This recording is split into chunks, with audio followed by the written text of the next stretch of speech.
आणि रोजचे 10-12 केस गळत असतील तर ते पडणं साहजिक आहे. ज्या केसांचं वय संपलंय ते पडणार, त्याची जागा दुसरे केस घेणार. त्यामुळे रोज माझा एकही केस गळला नाही पाहिजे, हात घातला केस गळतो असं नाही करणार. त्यामुळे त्या संभ्रमात राहू नका की माझे 4 केस गळतायत, फणी विंचरली, त्याच्यामध्ये 4-5 केस आले तर ह्याचा अर्थ माझे केस गळतायत असं नाही. त्यांचं वय झालंय ते गेली, जे नवीन आहेत ते येतील.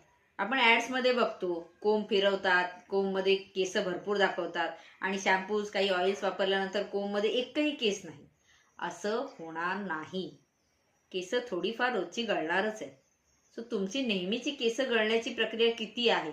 एखाद्याच्या शरीरामध्ये केसांचे गळण्याचं वय असतं, ते कमी जास्ती असतं. काहींची केस 90 दिवसात गळतात, काहींची केस 120, काहींची केस 1-1 वर्ष पण एक मोठाच्या मोठा केस राहू शकतो. त्या केसाचं मूळ तेवढं मजबूत आहे, त्याचं आयुष्य तेवढं आहे.